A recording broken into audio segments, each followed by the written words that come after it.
products? I have some extra samples right here. I'm sure. Thank you. Well, I'd like to start by thanking Senator Gillmor for having the foresight and the vision to understand what this could potentially mean to Ohio in the future. We're entering an age where energy prices are climbing. The availability of fossilized resources for advanced materials is going to be much more competitive. And the opportunity to actually use our agriculture and our history of being a leader in the polymer industries and other manufacturing industries is a terrific combination for the future. And it can definitely drive jobs. So I think that I echo virtually everything that was in your press release. I think it was a fantastic summary of what some of these opportunities are. We as a manufacturer have opportunities every day to compete. And a lot of times we've got to find those niches and those differences that help us stand out. When you think about making and I'm going to use the example of the Bio-Preferred Product of the Month for the USDA's program, when you think about making an alternative to this, there really isn't a real reason. There may be a number of consumers, a number of organizations out there that say, we want renewable resources. But the reality of it is there are lots of products every day that could be made out of renewable resources and can compete with the non-renewable resources. And these can come from the products that are grown and made right here in Ohio.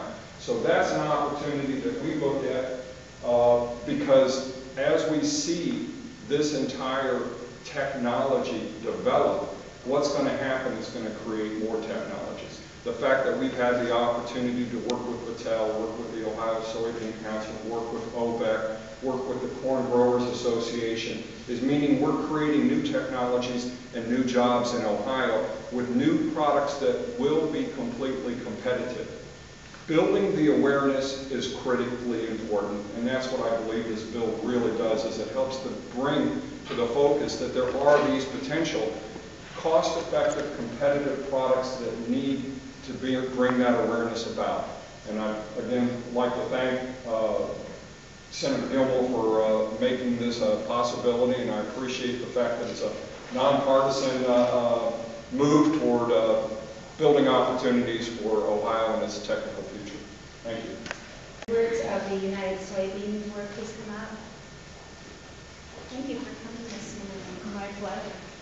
We have so many products here that there's not much room. Well, and the exciting thing is that there are literally 1,000 more products out there, many of them being made in Ohio.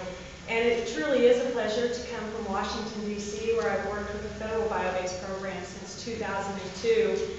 And what you're doing today, all of you, is really fantastic because your program is going to make such a difference in helping that awareness obstacle that we've repeatedly seen.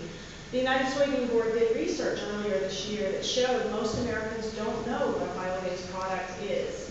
But I love your Buy Bio Ohio concept because that's going to drive that home for America.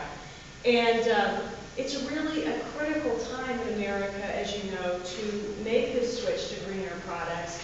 And I spend a lot of time talking to bio-based manufacturers, and they face the economic struggles, if not more, because many of them, this is a very young industry.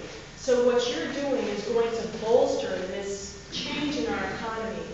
And you know, when you look at history and you think about the tremendous work that Henry Ford and George Washington Carver did to create this economy, and our nation really kind of went down the wrong fork in the road, some might say, when we got so focused on a petroleum-based economy.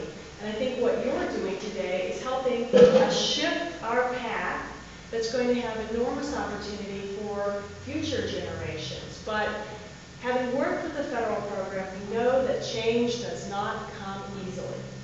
And people who buy bio-based products or buy products of any kind like to do things the way they've always done it. So you hang in there and keep the effort going. And in 10 years, I really believe that we're going to see an enormous difference. And I know some of your folks in the room today, the previous speaker was just at the same conference I was at in San Antonio, Texas last week.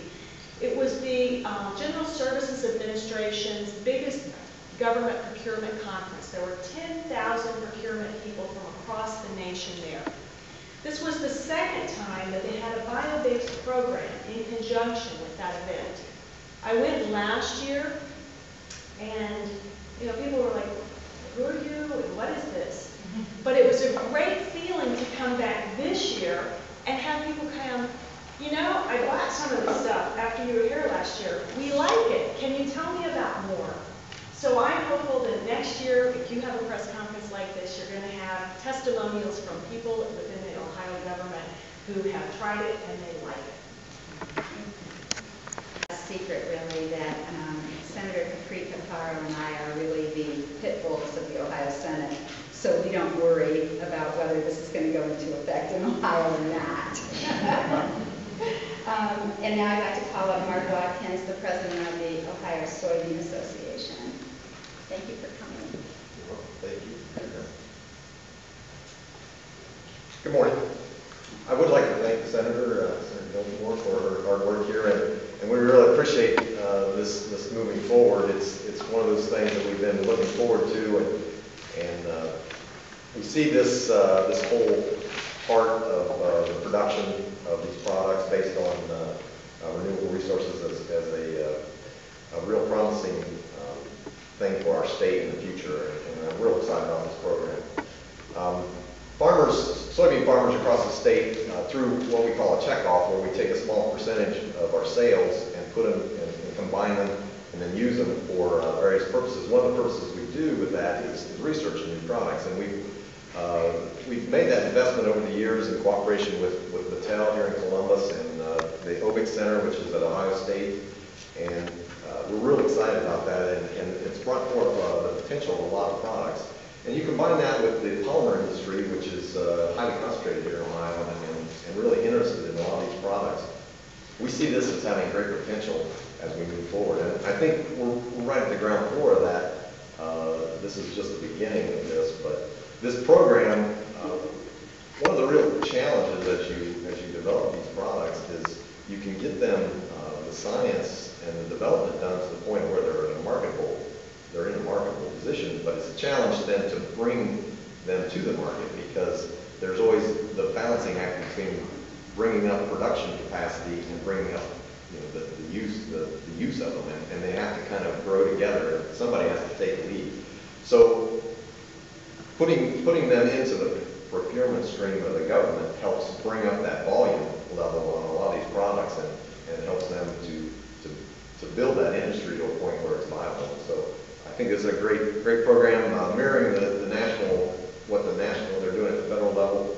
Makes it a very efficient program, and that's cost neutral is a great thing, especially in this challenging budget time for government entities in the state and around the country. So just to finish up, it rained outside today. Every farmer in the summertime when it rains, it's a good day. But the thing about rain, when you're growing crops, is it's just a temporary thing. It only lasts for a while, then we need another one. But this investment here this morning, I think, is a long-term investment, and it's one that if you look at that polymer industry in Ohio and a strong agriculture and the scientific base we have, this can really be a long-term positive thing for our state, both from an environmental standpoint and from an economic standpoint. So thank you once again, Senator Gillmor.